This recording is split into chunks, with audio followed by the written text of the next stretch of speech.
Good afternoon, everyone. Welcome to the third session of day 2. Professor Poonam Sharma has joined. Professor Poonam Sharma is director in Center for Disaster Management Studies, Shahid Bhagat Singh College, University of Delhi. Good afternoon, ma'am. Namaskar. Good afternoon, Dr. Kumar. Thank you. Thank you for joining. Dr. Kumar. Namaskar. Yes, ma'am. Am I audible? Yes, ma'am. Yeah, You are audible, ma'am. Yeah. To all the participants, Professor Poonam Sharma is professor in geography and she is currently director, Center for Disaster Management Studies, Shahid Bhagat Singh College, University of Delhi. She has an experience of more than 2 decades of teaching and research. Her research interests include urban geography, development studies, environmental studies, remote sensing, and GIS.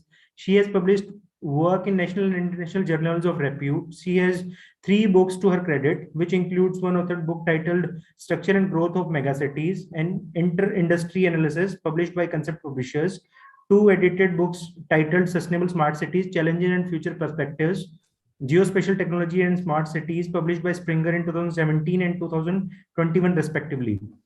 She has contributed as content writer and recorded video lectures in EPG Pathshala program of University Grant Commission, Ministry of Human Resource Development, Government of India. She has also been involved in subject expert for preparation of geography dictionary under Commission for Scientific and Technical Terminology, Ministry of Human Resource Development, Government of India. She has completed research program jointly with Institute for Studies in Industrial Development on Urbanization and Human Capital Development in Assam, sponsored by Indian Council of Social Science Research, Ministry of Human Resource Development, Government of India as a co-project director.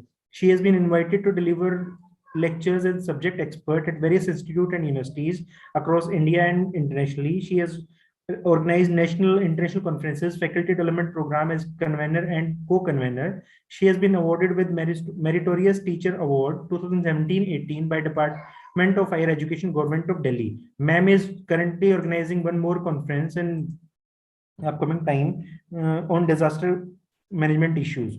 Ma'am, welcome and thank you very much for providing us time to deliver expert lecture on the session on the subject titled Application of Remote Sensing and GIS, which under the course in the third session.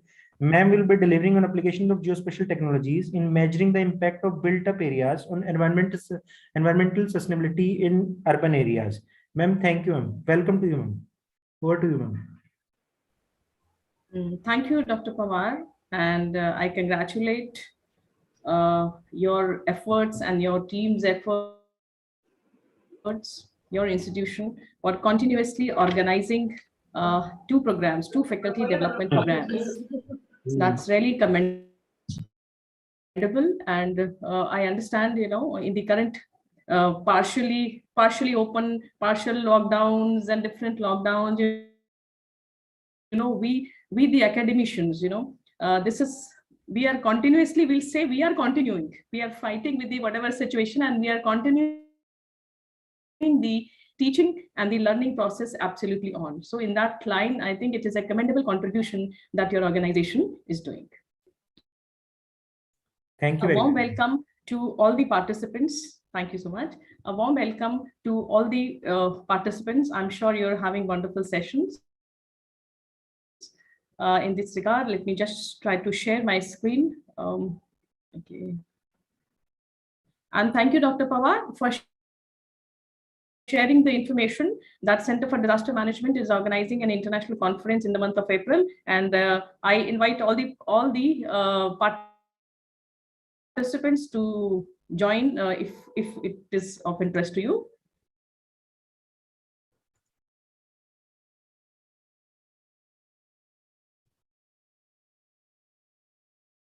Is the screen shared? Yes, ma'am.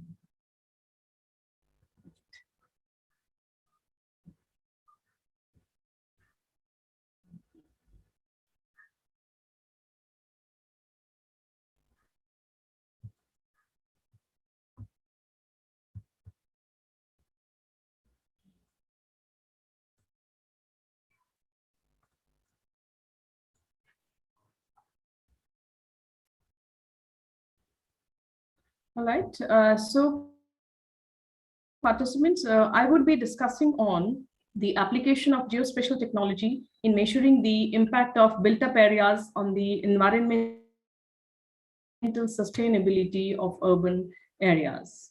Is the slide mode open? Yeah? No, ma'am. It's not No, in but full screen mode. mine ma'am. slide mode is open. Okay. Okay.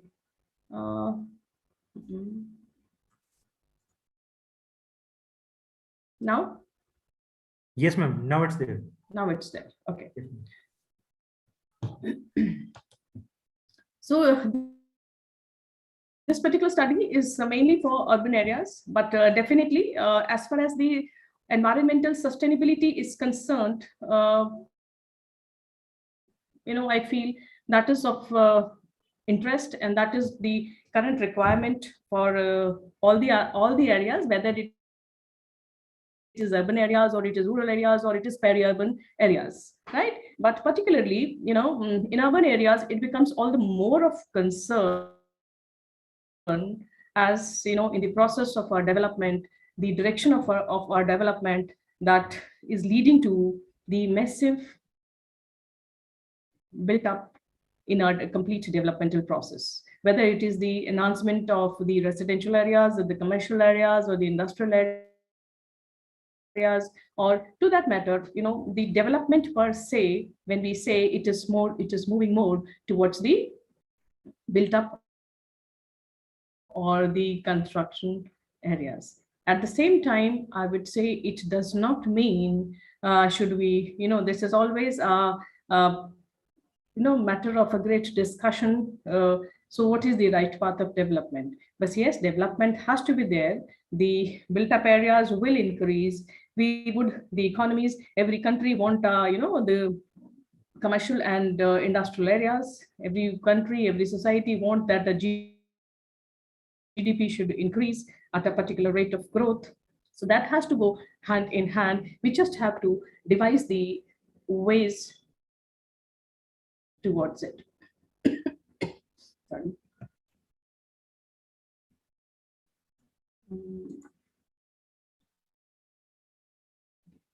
So, the environmental sustainability has to be there.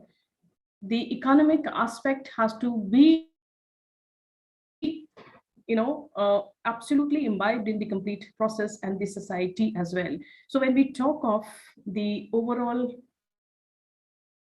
growth, the overall development, all the three major segments, they have to go hand in hand. The environmental sustainability, yes, we need to work on the ecosystem integrity. We have to look into the carrying capacity of the nature. We need to look into the biodiversity. So as you say, economic sustainability, that is also very highly and importantly required. We have seen in the last 2 years of different phases of COVID, different levels of lockdowns. We had seen how the economy became a significant concern for the country in the fight with the COVID. So the economic sustainability is equally important. Society, yes. The cultural identity, the empowerment, the accessibility, the stability, the equity, all these aspects. So, the development per se has to look into the various aspects hand in hand together. We just cannot leave any aspect uncovered. So, these our immediate recent experience says that even just the closing, although we had a very limited off and on lockdowns, but that did impacted the economy to a great extent. So here, two parallel concepts. When you are talking of the built up areas, that means the other areas, that is the open areas or the public places, right? And how significant are they in our overall target to be achieved? Well, it is these places, it enhances it will help you in enhancing the air quality, particularly in the bigger cities. If I give you the example of Delhi, we are we in Delhi are majorly facing the problems of air pollution to the level that in the month of the late November, we had to close the schools for a couple of days because of the intense level of air quality index. So imagine the kind of situation our urban systems are facing. So it benefits the social cohesion, of course, meeting the climate hazards, reduces the noise, decreases the stress symptoms, and promote the physical activity. So whether it is the environmental aspects or of course, the climate change and all that the globe is facing today, among our SDGs, Sustainable Development Goals, the open areas, the green areas, the green and sustainable aspect has been covered in many of our SDGs. If you look at the SDG number 3,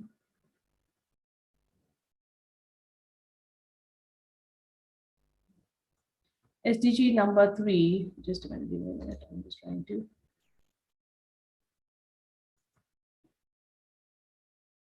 SDG number 3, the good health and well-being. SDG number 7, SDG number 8, 9, and if we see our 11, the green buildings and sustainable communities. If we see our 12, 13, SDG 13, right? The climate action, what are the action that the city governance or the, at different levels of governance that we are looking into, that we are working towards. SDG 15, life on land, right? So various, in different sustainable development goals, the communities, the people, the climate action, under various of these categories, the sustainable development, the urban sustainability is a significant area. So, under various of these SDGs, research can be directed, a paper can be planned, relating your work of the urban sustainable development, the concept of built up areas, how it is impacting, how it is in fact leading and will help in managing the climate change aspects as well. See, if we look into this aspect, that there are certain public spaces, public open spaces, green spaces. So, and in between, the areas which are public spaces also, which are open spaces also, and which are the green spaces also. So when we are discussing and targeting to look into the effect of the built up areas, so parallelly we have to see to it, if built up areas, so what we have to, in contrast to it, what is there that has to be talked about or that has to be discussed. So various aspects, various of such public open spaces which are either green or which may be converted green to meet up or to mitigate the problems that are created, problems that are caused by the increase of or enhancement of the built up areas.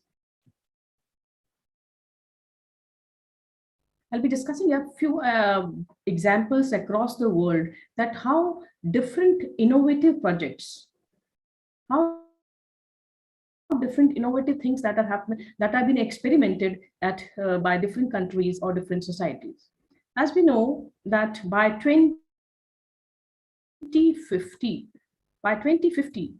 of course, the world would be with the 70% of the world population would be living in these cities. So cities are the urban areas of different levels, whether we talk of class 1 cities, we talk of mega cities, you talk of class 2, 3, 4, I mean, different levels of your urban areas, right? If we see our UN Sustainable Development Goals, which ensures that the cities that ensure that these cities which we're expecting should be safe and sustainable to all. So if with respect to 2050, right, if UN Sustainable Goals says that we should be looking for sustainable life to all. So around the world, cities are innovating to help tackle, to help tackle, the challenges that, with respect to climate change, with respect to pollution, with respect to global warming, that the cities are going to be as contributors. There are many projects that are working across the world, whether it is the urban forest or it is the sponge city or it is, vertical forest city, right? So many of these projects, they are giving some important insights in that area. With an ever increasing global population and the rising urbanization, creating safe, resilient, and sustainable cities is the top agenda for the green development. I'll be briefly, discussing here different innovative projects that are working. Sponge city, right? This includes, but in some of the cities, they are working on sponge cities to fight back the, using the power of nature itself to mitigate the risk. So use the natural things and using the power of nature to meet up such risks. In China, it is an example of China that concrete neighborhoods are being interlaced with green spaces. They're interlaced with green spaces, which actually detains and naturally detains and filter water. And similar things are also, China, and also like the garden city of Singapore that are being experimented. Vertical forest. We all know that cities everywhere across the globe, they are having short of space, right? The space remains the same, and the kind of development and the kind of the pressure on the resources, they are ever increasing. So this is one example here. Milan, Italy, right? They are trying to create the experimentation of vertical forest. And this particular example, where 2 residential building blocks, they have tried with 800 trees, 400,500 shrubs, and overall 15,000 plants. So trying to integrating the mitigating the impact of the built-up areas by interlacing the natural phenomena and the natural greens. Similar projects like in Switzerland, Netherlands, and also in China, they are trying to experiment onto the vertical forest concept. This is also very interesting concept, the 20 minutes neighborhood.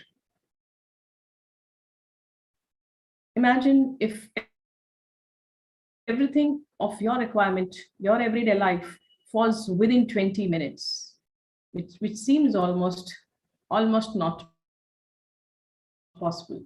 But yes, for example, here, Melbourne is leading in this way and trying to work it out on this aspect of coming up with a 20 minutes neighborhood.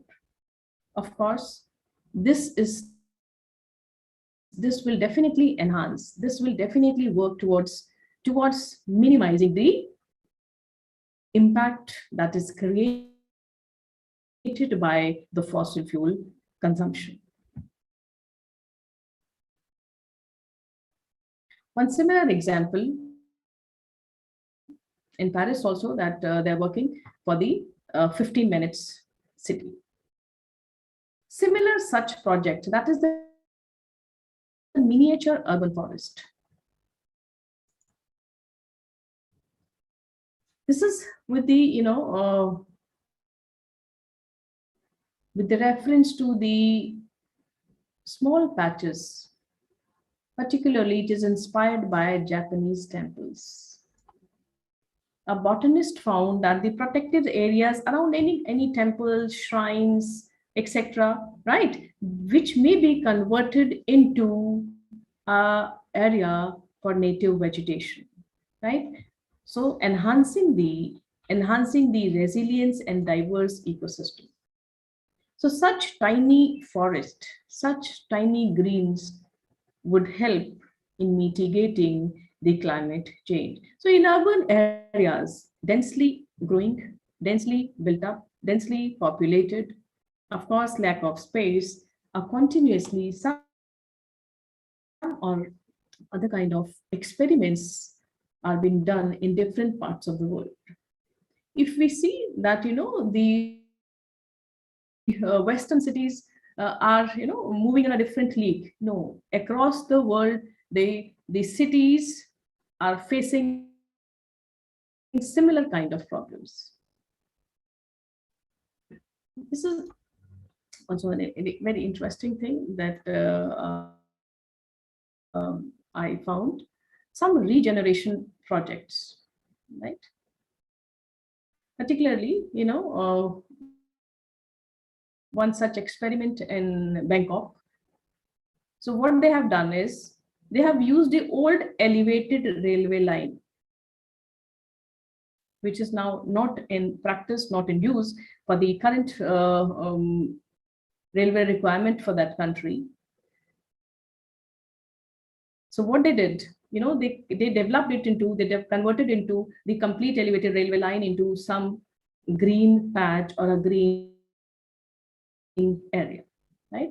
So which become a public open space as well as a regeneration of the particularly unutilized, not in use in the current system. This is also very, very interesting. Smart commuting. This is this experiment has been done in Israel, right? So they created an app during the COVID situation where they were working out on the aspect that which are the areas which are the hotspots for the massive COVID infection, right? So the app was helping them to reroute the entire transportation to avoid the hotspot zones. So they are now since the COVID is partially in a manageable situation as of now, until unless some new variant comes, right? They are trying to work it out that this app may be used to kind of rerouting the transportation system so that to avoid the major busy areas, right? Which will not only help in reducing the combustion index and also saving the save X amount of rupees in overconsumption of the fossil fuels. And we all know that this kind of a thing we have also been using the different Google apps that we are using for planning our travels. Green corridors of Colombia. So the Colombian city Medellin, they have transformed. So the Medellin. All the participants are requested to kindly mute themselves or kindly ask questions related to the topic to the speaker. Medellin have transformed the the wedges of the 18 roads and 12 waterways into absolute green paradise. And they have created green corridors. So among, within the complete built up areas, that there are different type of initiatives that are being taken in different cities and countries. With this kind of their initiative, right, they have been able to see that they could reduce the air temperature by more than 2 degrees Celsius. So this Green Corridor project won 2019 this Ashton Award for Cooling by Nature. So this particular, these small experimentations that have been done across the world are the significant ways of life, significant changes that can give solutions to the world. Similarly, if I tell you this here, rain gardens of Brazil, which address the impermeability of urban landscape, the built up areas, how to reduce the impermeability of the urban landscape so that the retention of the water can be enhanced, right? So the rain garden specifically designed to reduce the flow rate. If we reduce the flow rate, of course, we'll be able to, the kind of, many of our cities these days, because of the higher level of built up areas, right? The problems of storm or the usual inundations are happening in our urban areas, right? That is what we call as stormwater runoff. So this practice used as what they did was the urban runoff using plants, stones, and other natural engineering elements. So they have used these places and worked mainly on the impermeability of the urban landscape. So in 2019, the first rain garden of the city Rio de Janeiro was installed, and the action called Dia de Quer, which means wrecking the day, in which the concrete sidewalk in front of the building began to be removed and was replaced with certain green space. Another such example, Lineal Grand Canal Park in Mexico. They have also worked in this direction, similarly as the green corridors, right? That is based on the environmental regeneration through reforestation again, right? Increasing the soil permeability. Importantly, the higher index of built up areas, they lead to two kind of mainly significantly that changes is they reduce the permeability and they increase the temperatures, the surface temperatures. So this particular project, by this experimentation, they could achieve 16% increase in the relative humidity and reduction, and by 5% in the temperature. So such interventions focused on the native vegetation and transforming the area, the targeted area, with 100% permeable public space. Another such example,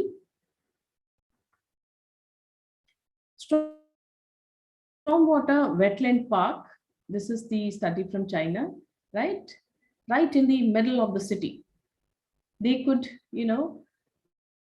identified certain protected wetlands, and on these sites, they have worked in a specific manner, right? So creating, developing, regenerating, and this particular strategy was to transform the dying wetland into a green sponge. So it is the naturally available resources in these cities with the little different thought process, little different planning, little different implementation, that they can be, from a dying wetland to a green sponge that would be converted, and which becomes a very significant aspect for mitigating the problems that our major urban areas are facing. Recently, our COP26 that has been very recent, the global leaders met, and there was a discussion on the consumption of carbon, and most of the countries which participated, they had declared, by 2070 or X year that we would like to reduce or would like to become carbon neutral, right? So in terms of the current emissions, if you see the current emissions of carbon per year, of course, we are also here at this level. And India has also announced by that of the carbon neutral, achieving the carbon neutral targets by 2070. So when when the country has not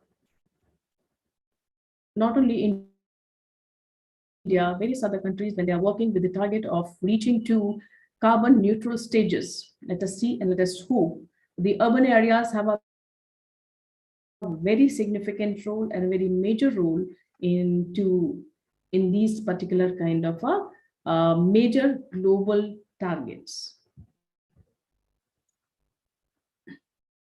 This is, a Singapore plan, that how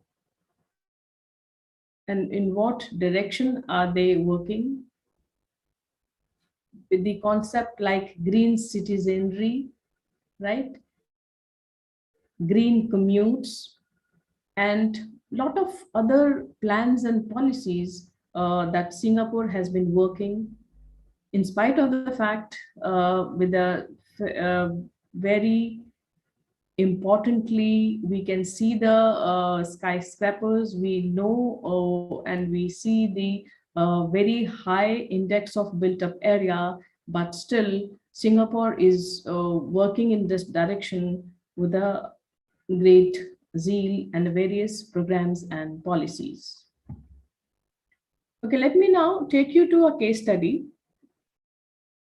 that how the built up areas, they impact the microclimate of a region, of our area. Here in this exercise, I'll be showing you particularly with reference to the temperature variations. Though there are various aspects related to the built up areas that you can implement, then that you can take up for research. So when we say microclimate, which means any kind of a deviation from the climate of a larger area. Well, it can be at any level, right? It may be the small protected courtyard of a large building, right, to a city or to a region. The concept of heatland, I'm sure it will be part of various other works also, right? So as we see the rural areas, your peri-urban areas, and your main city, that various studies have established this fact that the concentration of heavy built up areas has seen the concentration of local heat in those particular areas. So the heavy concentration of built up area enhances the temperatures in that particular area. So you say, of course, for this this is in a larger segment, it's the same climatic region, but variations in the temperature are importantly seen here. Now, the smaller deviations that happens in a local area, right? This may be topography, well, the slope, the orientation, the kind of exposure, elevation, the ground surface. It's a natural surface or all concrete, maybe roads, even, when we say all the commercial, industrial, and residential areas, we all want even the open spaces like parking. We all want it to be concrete. We don't want it to be that, a natural surface. Yes, it adds to the convenience, right? Different walls, fencings. Here I'm taking you to, I'm going to show you the significance of planned green areas in the middle of built up areas. While in the process of development, we had created cities. Our smaller towns are becoming larger towns, and the larger towns are becoming the megapolis cities, right? So, in the process of development, we did, the humanity, we did created the reduce the naturally available green areas and converted them into the concrete areas. Now, when the cities have reached to a position that the cities are now struggling with a different kind of situations, the cities are facing the serious problems of pollution. The cities are facing they are becoming the significant contributors in an area, in a region, or in a city, or in a state, in the direction of climate change and in the direction of global warming. So now, our urban development, the plant green areas, we call them as parks, are very, very important aspect of planning. Initially, we used the naturally urban areas, finished them, and now we have to bring them back. So we have to plan that all kind of development, it should be interlaced with some kind of a plant green section, right? So here, with reference to the parks only, well, we all know, we have been, in our residential areas, in the commercial areas, in the institutional areas, we have these plant green spaces, right? They may be as small as pocket parks, maybe in certain residential areas where there's not much big spaces available. So even these very small pocket parks are planned and developed.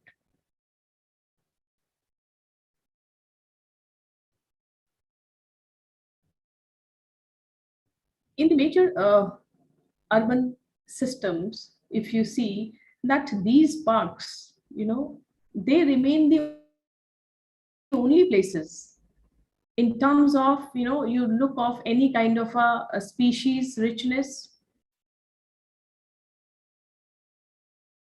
right from microorganism to the any kind of a species of a tree, or to that matter for birds. In Delhi, we were facing the very important phenomena that the bird, the sparrow, the sparrow, suddenly it was, various studies have quoted that the number of sparrows have majorly reduced in Delhi. Now, what is happening? Nobody is hunting the sparrows in the city of Delhi. And it was, the study revealed that since we are not giving the habitat to the birds, and with the impact of the communication, all those, the where our Airtel and other mobile, various towers that are being erected in various parts of the city. So the kind of radiations or different kind of impact that is causing, and it is that which is leading to the reduction of the species of sparrow. So these are small things that are being now coming into light, that where are we moving to. Now, if we see that these small green pockets, how important, what a significant role they have to play in the complete urban system. If you look into this, they are these specialized kind of nature. In the name of nature, the only thing we have is this park. That is the thing we will say that I have a natural area close to my office or close to my workplace, close to my residence, right? There is no, for kilometers, there is no natural area, right? Well, where people live, work, well, this may be small scale green areas. Mainly the green areas that are available are only small scale green areas. And they have a very, these are actually functional spaces. I'm referring here only the one direction, one aspect related to the park. These parks, the planted green areas in urban areas, they are the functional spaces in terms of, they play a very dynamic role in terms of ecology. Your city's complete ecology is just these small pockets of green. Economic also. This is very interesting. If you go and yes, these parks have a role to play to impact the real estate business as well. If I'm going to, look for any kind of other built up area, the moment it is facing some green pocket, the moment it is facing your planned green spaces, the price slab of those areas will be different than the places where such green spaces or the parks are not available. In terms of social, our cities are also becoming the areas where people would just like to, mind their own business. We are not interested who is living in the next door or maybe in the next building. So the kind of social setup that we are developing is also moving in a different direction, unlike what we as Indians have the social system, right? So the new pattern of the city's social system is moving on an absolute different line. It is these parks, these green spaces, which gives or which influences the social setup of the cities. Yes, it is definitely adding the aesthetics. It is definitely adding the value to the physical landscape of an area. It is also importantly for the well-being of the residents. In terms of the residential areas, whether it is the children or it is the elderlies in the family, this is the only place that they can move to on their own, right? So for that matter, it becomes a very, very important area for the well-being of the residents. For maintaining the or preserving the ecosystem of the cities, the entire onus falls onto these planned created green spaces. We want that the urban ecosystem should be managed, should be seen. So we are completely on this aspect that it has to be taken care by these small pockets. It can also help in creating energy efficient regions, and that is in the direction we do expect that maybe in the global warming or cleaner air, it would help as an important segment in the city system, and also in terms of managing the filtering the rain runoff. So parks actually works as a important and essential infrastructure by having a measurable impact on health and environment and community benefits. If we see here,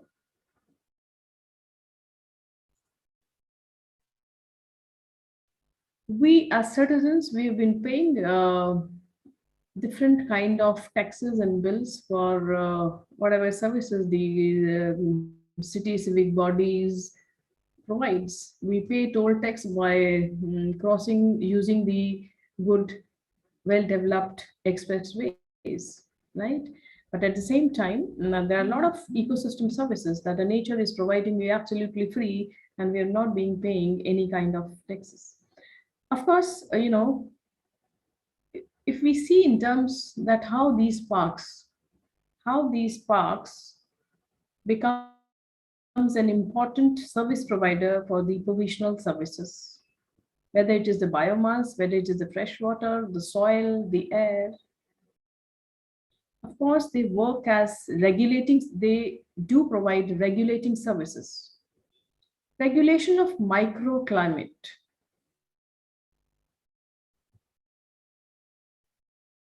Of course, the gas cycles, whether it is CO2 cycle or the oxygen cycle, habitat provision.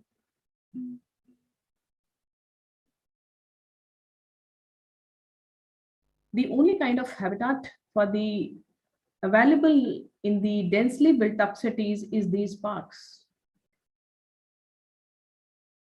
You might have to hunt and go to the park if you want to see some natural habitat for the system. Air purification, noise control, water infiltration. These are all the regulating services that is provided by the small area, among the major built up areas. It also works as, some kind of a cultural service provider. Recreation to the citizens, psycho-physical and social health benefits, education, research, and training. These are the only places where the children, these are the only play areas to that matter, which are available in the cities in the name of public spaces. See, I'm going to show you a case study where, we are showing that, how these parks work as a small, when you say heat islands, what I'm saying here is, these parks can intervene in the process concept of that heat island by producing as a small piece of cool islands. We can also work in the direction of identifying the quality of vegetation, because just that the place is available, it is earmarked by the civic body, by the municipality for the park, and the quality is not maintained, the vegetation is not maintained, even that it is not playing the role. And how it is, it can be quantified that how it is impacting the land surface temperature in different land use patterns. So this is a small case study of one of the districts of Delhi. Many of you might be aware might be aware of Delhi, and this is one of the densely built up area and densely populated district of Delhi. That is the Northeast district. And these green things that you are seeing here, these are the parks that we have digitized for assessing the role of these parks. These are actually 552 parks that has been digitized to evaluate the role of these small planned green patches, because now we have to plan the green because we have consumed all the naturally available green. This I told you that what the district has a high density of population, and these are the parks, 552 parks that have been digitized using the Google Earth Pro, right? And Landsat image is used. Landsat 8 is used here. So for the first aspect that has been covered here is the land use, land cover mapping, that you all know that to see that how in a particular, how in this district, which are the dense built, basically we want to know what is the built up area. So we have created the land use, land cover map for the district. We've also calculated the NDVI, right, for identifying the vegetation, normalized vegetation index. This index has been used to identify the health of the vegetation and the in different parks, and also other than parks, what are these, how it is there in the study area.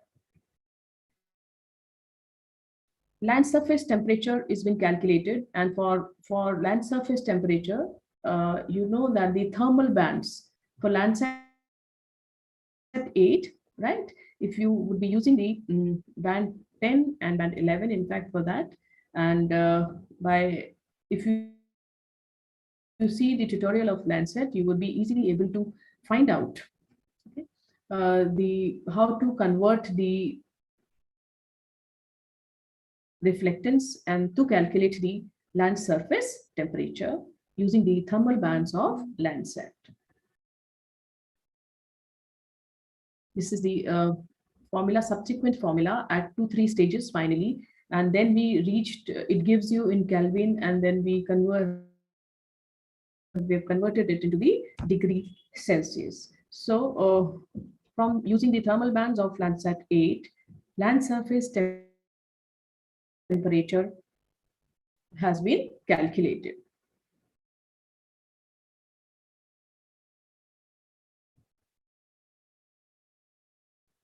So for this particular district, if you see the here, this is the area where the river Yamuna is flowing. You can distinctly see here a straight line. This looks very interesting, that how is this straight line here.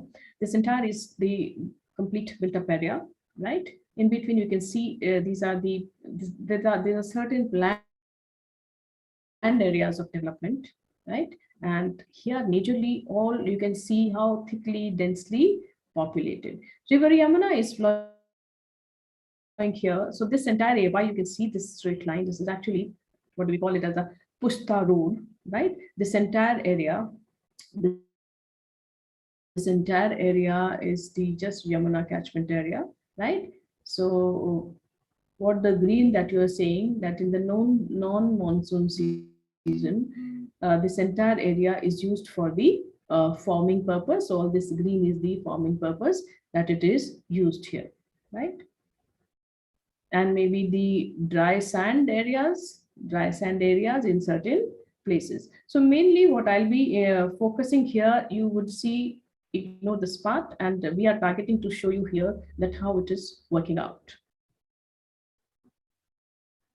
This is the vegetation index NDVI that has been calculated, right? If you see complete this gray area, this gray, this gray, this is all densely built up areas. It is very categorically show you here that it seems that there are certain green patches here. You will also see in this section a good amount of green is there. If I show you this, exactly you can see here, this densely built up area is showing you here no green, densely very all built up areas. So the NDVI indexes is negative. In between this dense built up area, there is here a planned area, planned development. Now, this is the planned developed area where the concrete is also there, the built up is also there, but in between the planned, there is a provision of planned green spaces, right? Here also you can see the difference. This is also in the same district, planned residential areas where the building structures are there, but in between there is a provision of linking the built up area with the planned concrete development. So in terms of vegetation or in terms of built up area, what you see here absolutely absence or low availability of vegetation. Now this distance is not much, right? From this point to this point, the distance is hardly I think 15 to 20 kilometers. Within this 15 to 20 kilometer, the span of this area, we have a area which is interlaced with the concrete as well as the green, right? We have the unplanned development here, where you see this unplanned development where absolutely there is no provision for any kind of a green cover. This difference of the availability of green, in contrast, in other words, you can say this difference of the built up area, this is also built up area, this is also built up area, and this is also built up area, right? All these are built up areas, but the nature of built up area in this entire is different, which indicates that all built up areas are not in a similar direction. The built up areas also can also be of different type, it can also be of different nature. So this built up area is having a different kind of properties here. This built up area is having a different kind of properties here. Now if I tell you this can be pursued in a different multiple aspect of research area. Research can be investigated here. You can investigate here the type of development and its inherent reasons for that. You can investigate here. You can investigate here the well-being of people, how people residing in these areas, people residing in these areas, and the people residing in these areas. Maybe the person living here, maybe the person living here might be the same falling in the same slab of tax paying. He's paying the same amount of tax, but the kind of microclimate he is residing is different. That is different. Maybe the people living in these areas with in the close proximity of green areas, the requirement of their expenditure on maintaining the heat balance of their homes would be different. Might be these areas, their requirement for air conditioning their homes is different than the people living in these areas where absolutely there is no greens at all. So the kind of heat that is trapped will be different, right? So it becomes an important concern from different perspective. An economist might look it into different in an absolutely different aspect. In terms of real estate, which I was talking in the while I was discussing the other slide. In terms of real estate, the land value of these places with the green patches or the land value of these places which are densely built up, no greens available, would be different. That's a different perspective. So the research from this point would lead in another direction. My interest would also be here to see well-being of people. That is another area of research, absolutely another area of research that I would like to investigate, probably in the well-being. I'm not interested for the real estate business or how is the expenditure on the energy, household energy consumption expenditure, right? My concern is the well-being of people, right? So the well-being of the people, if my research interest is that, from this point, I take it to that direction, that how the well-being of people is concerned. So the well-being of people in these areas and the well-being of people in these areas within the spatial span of 15 to 20 kilometers, how it is different, how it is making absolutely different. Just look into this. So these people living in these areas, they have no place. They can't think they can ever go out and sit in a natural place, or their children can ever go out and play in a natural area. Maybe the elders in their families can never go out and sit and socialize in a natural area. So that is the another aspect which is taking me from here to take the research into an absolutely different direction. So from one point here, this you can think of various research areas, and maybe you might be interested to investigate this particular kind of a situation from the perspective of the differentiate how it is, how it is that the same built up area is playing different role in the these are actually the planned areas. So in terms of planned areas, planned built up areas, or unplanned regions or unplanned areas in a mega city. So to that matter, a city like Delhi, which is a metropolitan city, which is the mega city, have different type of built up areas. So the difference, what is giving you here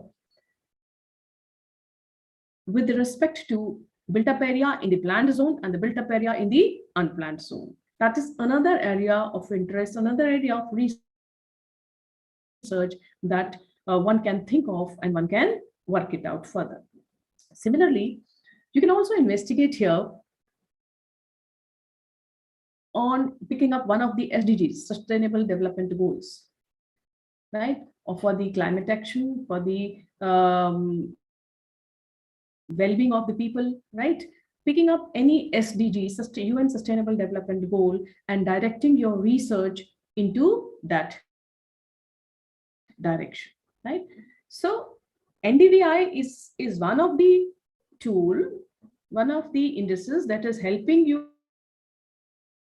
to find out the built up areas. They are just helping you to find out the vegetation and the quality of vegetation in a particular area. But it is you who can take it into any direction, use this tool and the direction of research as per your objective. And here with this one map, I have told you that multiple areas and multiple directions of research that you can take this into. From here, now I'll show you, all this is taken from Google Earth Pro. And see, now if you see this is the land surface temperature that has been, it's for the same area you see. Okay, this area, this is the river Yamuna catchment area, right? The green and this red patches that you're seeing, This is temperature is ranging here in the red patches 32 to 36 degrees, almost 37 degrees, and this green is 26 degrees of temperature. So you see here, again, I'm saying within 15 to 20 kilometers of this distance, if there can be a difference of 26 degrees to 36 degrees of temperature variation. How is that? How is that? This is of great interest, and this is also of great concern. Now, if you see this area is this river Yamuna flowing and this catchment area. So these red patches, these are not built up areas. Okay, so these are the areas which are open land and the sand, and also the sand excavation. So these are those areas. So I'm now bringing you back to this area that was our concern, right? I'm taking you here again, the complete built up area, unplanned built up area, and these two planned areas. Okay, so similar kind of a difference that you would be observing it here. Here, the orange and the yellow. Okay, from 30 degrees to 36 degrees. This is 30 to 31, and here 30 up to 35 degrees. So this entire area which had no green cover, just the built up area, right? You can see the temperature variation.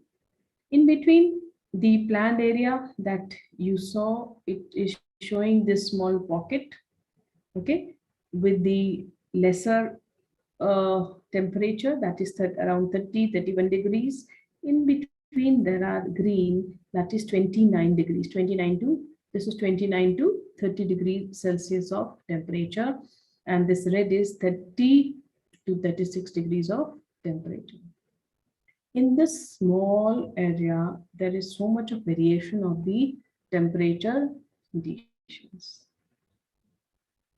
If I show you here, here is the planned area, planned developed area, and here you see the pocket. There's a big patch, big area, which is showing the temperatures of 30s to 33 to the 36 degrees. And here in this corner also. Okay. Now, what is causing this higher concentration of heat in these areas? Here, this is one industrial area, and you can see the difference also. The plot size of the industrial area, the bigger plot size, these are residential areas, smaller plot size. In these bigger plot size, the surface area of the building, the surface area of the roof is bigger, right? So the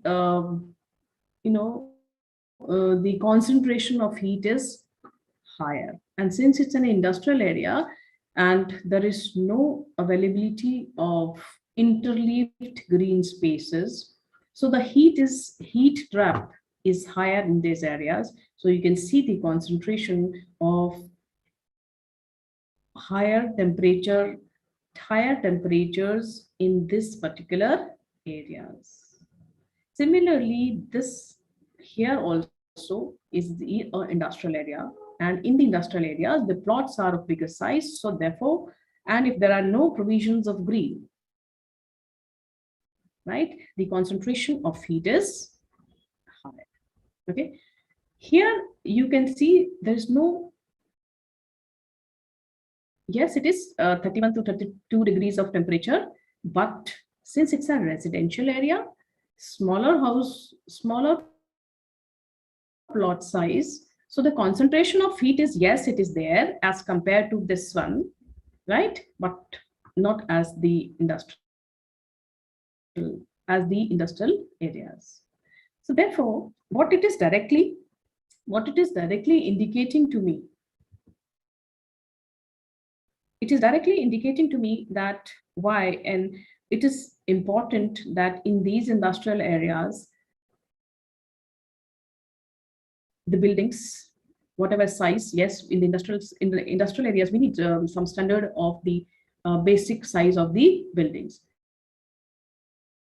So this invites our attention immediately. This invites the attention immediately that in these industrial areas, there should be certain green patches. If they're not, yes, they are not there, there should the government or the local bodies, the municipality, or if whatever the industrial development agency that is creating this should work towards integrating these green patches in those areas.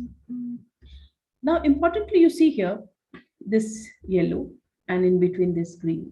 This is this planned residential and partly there are commercial buildings also, planned residential and commercial.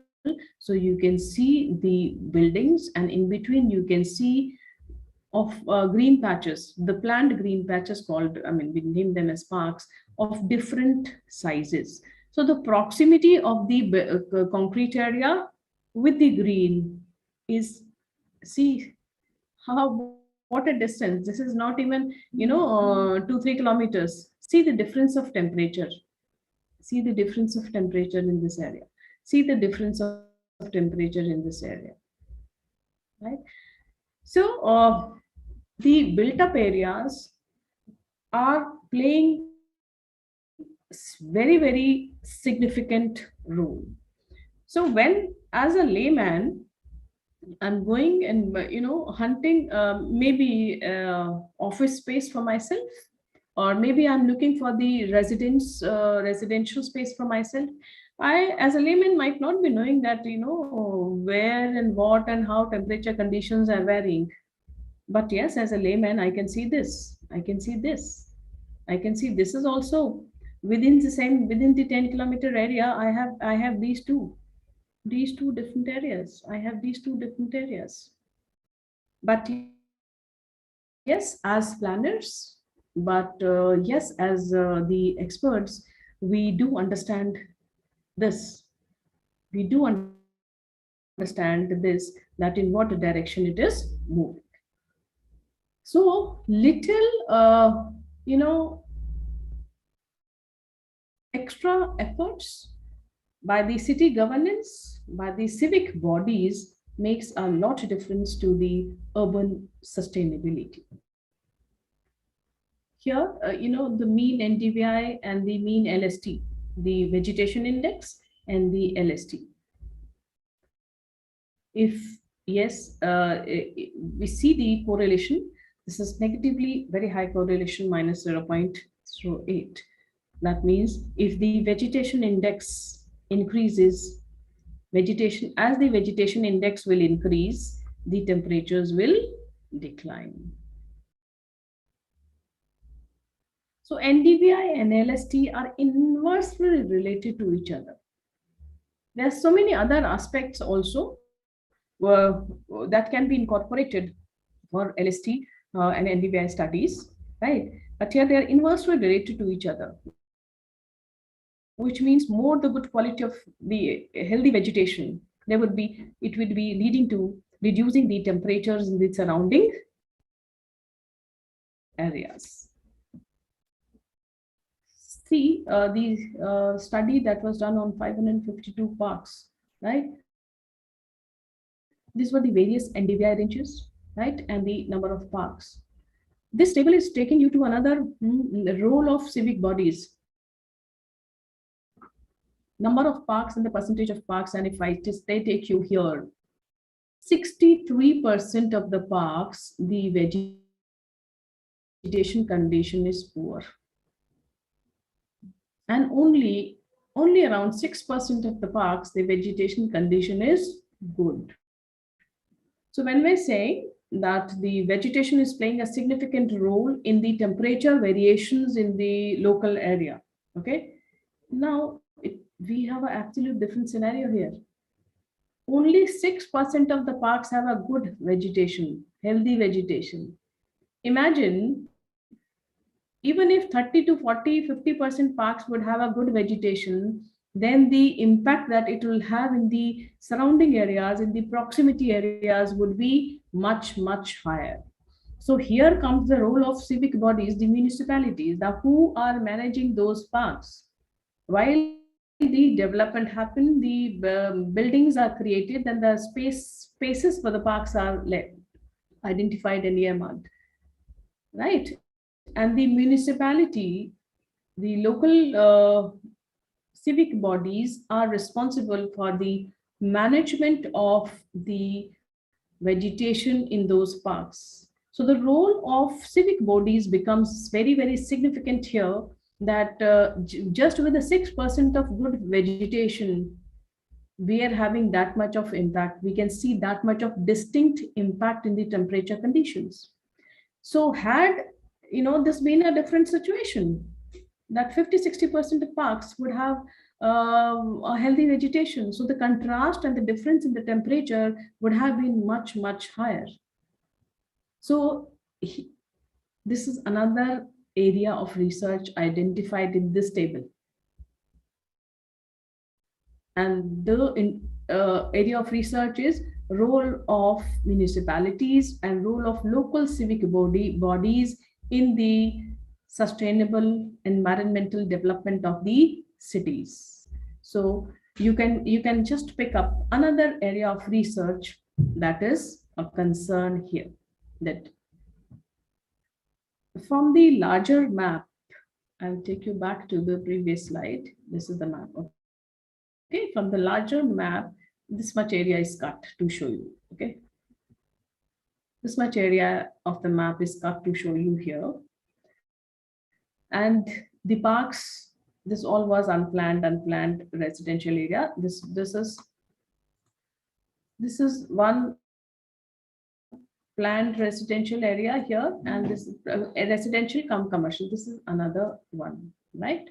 And this all was unplanned, where in between there are parks. Okay, and overall impact of the city. Now I'm taking you inside these parks, that what has actually been happening. So overall for the district we did, and then we try to get into the parks, that what is actually happening in these 552 parks that we have digitized, of various sizes. They are of various sizes, right? And you can see, if it is a park, every park should have a healthy vegetation. But there are some places which absolutely no vegetation, and there are some parks which have a very healthy vegetation. That means there is a very important role that can be played to enhance the sustainability. This is the surface temperature of these parks that has been calculated. That some parks are having very low temperatures. That means a good healthy vegetation is there, and it's in certain parks the health of vegetation is not good. So the temperatures within those parks is also on a higher side.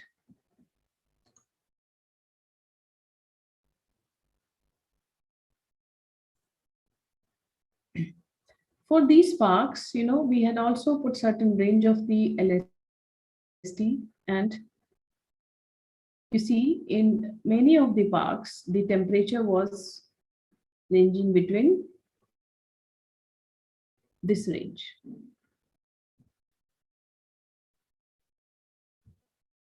Here you will try to see there are unplanned residential areas with no parks. The temperature condition is almost, you see, 33 degrees, and with the NDVI is negative, that means vegetation is also negligibly available here, right? Planned residential areas with parks, health of vegetation is positive there, and there's a difference of almost 1 degree temperature. Planned residential areas with close proximity, which are close to the parks, health of vegetation is better, and there is almost 2 degrees difference, 3 degrees difference of the temperature. The parks with normal green temperature, this is the health of vegetation, and temperature is 29 degrees. The parks with the rich green, health of vegetation index is this, and the temperature is 26 degrees. Right? Let us leave. I'm not considering this river farms and the floodplain area. Okay, I'm not considering this. So just see if the green in the park is managed well, so there would be 26 degrees temperature. So the kind of variation within the same area is seen here. It is from the same table that we are showing you. The planned residential areas with no parks, no vegetation, and the temperature is here, something around, right? And as this vegetation, planned residential areas, unplanned residential areas, right? As the vegetation index is increasing, the temperature is decreasing, reaching to around 26 degrees.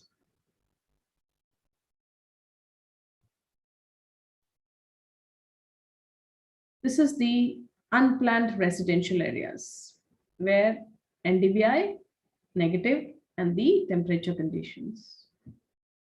Planned residential areas. And these what you're seeing, these are the parks that have been digitized. These are the parks that have been digitized. Now I'm showing you a sample of one park. We have, this is one big size of park. This is the sample you see. Now, if you see here, if the civic bodies, local municipalities, they take which are, which have to take care of these, maintain these parks. If they maintain it well, now you see the vegetation index is varying. Okay, you see this particular patch, there's no vegetation, right? See the temperature variation within the park. You have good vegetation, so see the temperature condition, and this is the place, and we can see the temperature conditions here. This is another sample. Okay, so only this particular piece of patch where there is no green cover, right? But it is not making it in the category of the deep more than 32 degrees, that the red color that we've been using, because all around this vegetation, so it is impacting the temperature of this piece, this patch also. See another. Had the parks been well developed, well managed, right? Within this park, see the temperature variations. This is rich green. So the this is NDVI, this is LST, and you can see the difference in the temperature within the park itself. So the park is having difference of vegetation, so therefore the difference of land surface temperature, it is going to impact the surrounding areas. We're almost reaching to the end of this. Now the point of concern here, that the unplanned residential areas with no parks, that's important. The study is showing that the temperature, because the non-availability of green, the local temperature conditions are higher, and the regions and the places with the proximity of parks in the residential areas, there's a 1 to 3 degrees of temperature difference. Unplanned residential localities, no green space, matter of concern. It is also evident that the areas are densely populated with fewer patches of greens. And until unless intervened, this situation will not change. So it is significant to maintain the quality of vegetation in the parks. Only then you can think that you can break the trap of heat, the surface heat that the built up areas are causing. So what is important? Yes, development, if they're not there, revitalization of the parks and sustainability of the parks. It is not that you just earmark the space, that this is the space for green areas. You have to ensure that the development, revitalization, and sustainability of these parks will contribute to the resilient regions, to the resilient urban systems, to the resilient cities. Now, these parks not only, this particular thing that I'm referring here, we have shown you only the temperature variations. Okay, we also have the subsequent studies for this, where it is showing the difference in terms of, they are the only places um, where the infiltration of rainwater, the recharging of groundwater is possible. Else we have created all concrete. So in terms of the groundwater enhancement, recharge, or the the sudden inundation with a small rain in the urban areas, all that can be reduced only with these kind of provisions, with these kind of impacts that the local bodies or the development plans should include. With these, I come to the end of my presentation. And now we would be discussing. I see, I haven't seen the chat now. I'll be opening the chat if there are certain discussions. Although I thought I would be showing you. Shall I stop sharing here? I'll be showing. Yes, yes. I thought I'll show you some of the actually working out with it, but I think that would be a little difficult because we need a little more time for that. But how the land surface temperature is calculated, and NDVI, I think most of you might be using it already, NDVI. Calculation of NDVI, so that but these little aspects and how you can convert your complete research area, complete direction of research into multiple directions with the same, just an LST and NDVI. LST and NDVI, it is taking your research direction to multiple ways.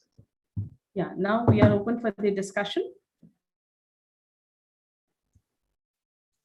All the participants, those who are having any question related to the topic that ma'am presented in the form of measuring the impact of built up areas and this application of geospatial technologies role, you all are requested to kindly ask if any question is there. Ma'am, I'll start asking the question. From my Yes, side, like I'm engaged in calculating this urban heat island by using LST, but how realistic is it?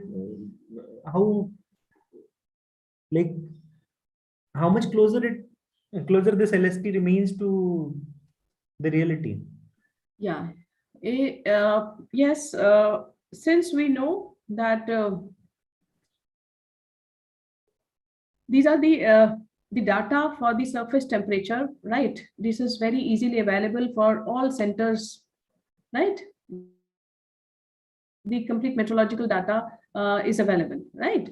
So when you're calculating, you can definitely relate it with the real data which is available to you. Ma'am, on one side, we keep on saying that the LST and the air temperature that we are measuring, they're not convertible into one another. Yes. On another side, we are saying this LST is representative of the, let's say, the air temperature, the things that we are planning ahead, let's say for making the policies or strategies for an area. So like changing the materials and different strategies have shown in computational models also, let's say by using NV or this ERDAS imagine also, or by using GIS. But to reality, can we actually measure this, let's say the actual surface temperatures of the area? Like these satellites, we are converting from the, let's say, digital number to these numbers, let's say temperature number of every pixel. Yes. Yeah, this is also an important discussion in the areas, but what we all, the planners and the the people who are doing the research in the environmental concern, this has also come a very important discussion, that how real are we, right? Are the predictions made in this way when you're using converting the digital numbers and then taking it into account, right? That is yes, but at the same time, when you say that many of our decision makings and policy makings are based on the space data that we're receiving, right? And lot of research and all development, many segments of the development, we are dependent on the space data received from the space technology, right? So somewhere, yes, in the academic field, in the scientific arena, it is a matter of concern and reaching to a consensus, where the scientific community reaches to a consensus that yes, these are the viable data sources, or yes, these are the viable techniques, tools and techniques and methodology, right? So in any area of research, it is very, very important to note and to discuss to the point that how, and it is now established, yes, there are counter arguments as well, that how are we going to prove this, that how much authenticity is there, that is this the right, but if you really look into the aspect that what is the air temperature, and now I really believe that meteorological departments who are giving us the data for the air temperature must also look into the another aspect.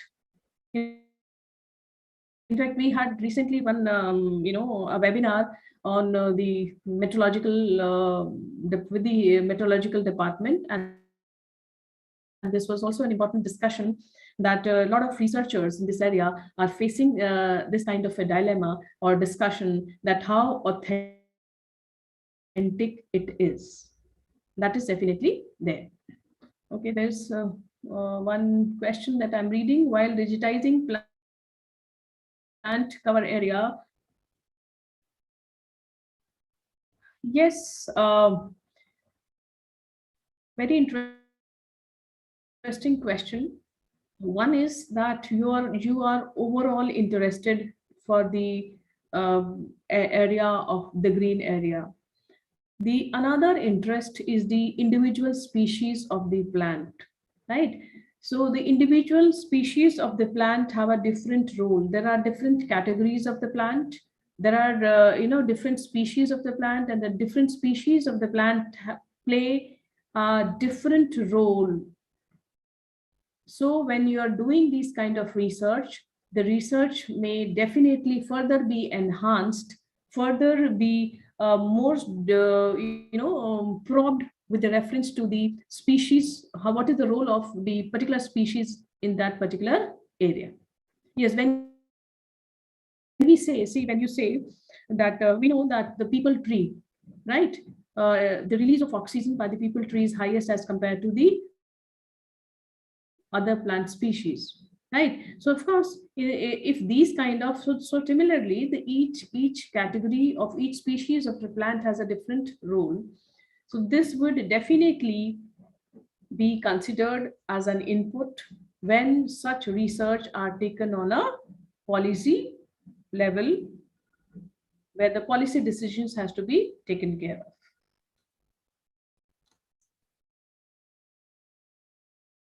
Any other question? Yeah, any other point?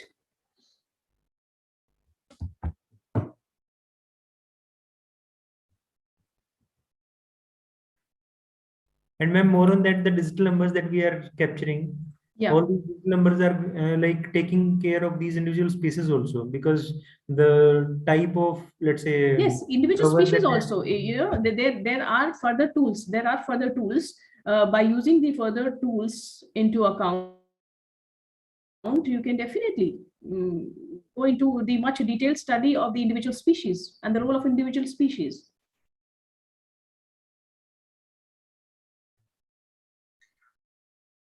Ma'am, I think there are no more questions.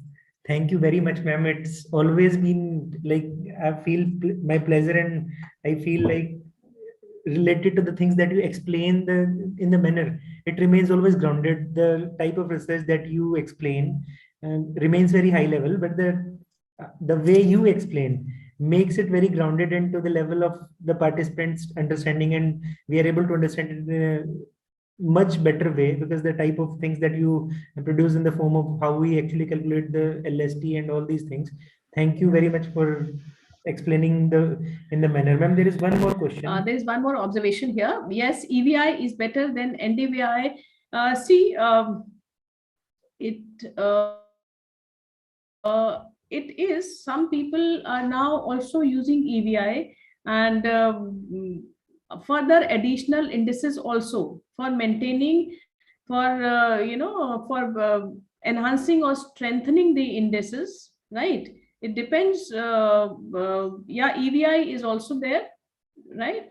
But still popularly NDVI is used, and lot of other indices are also come up, that people are now integrating more than one or two indices to reach to better or enhanced output. Ma'am, in terms of number, like let's say research says these MSRV or SARV is also producing better results as compared to NDVI, but NDVI Yes. is highly like accolated and highly used. So it is difficult to say whether EVI is better than NDVI. Some papers, when they are presenting it in a manner, so they say EVI is better, but NDVI is producing better results. You're right. For this particular thing, we had we done EVI also, right? And then finally, after trying with different indices, we kept the NDVI as the final thing.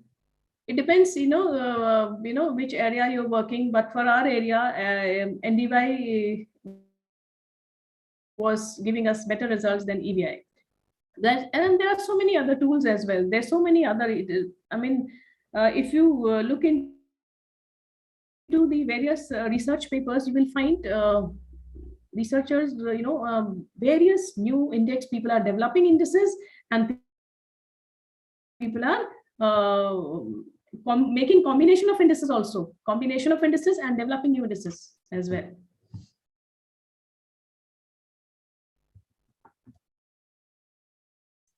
Thank you. Thank you very much for the very enlightening session.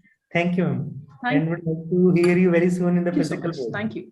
Okay, thank you, ma'am.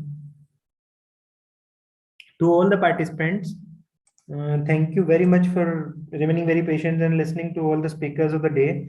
We'll be meeting you again at, let's say, tomorrow morning at 10:15, where Professor Aman Batish, who is co-founder of Manas Mitra, an NGO, and he is also a member of State Mental Health Authority Haryana. He'll be discussing. It's a mandatory session from AICT's Atal program point of view, which has to be delivered in the manner, like apart from the technical sessions that we are having, there should be some session related to mental health or other issues related to India. So thank you very much. I'll be sending you the feedback link very soon.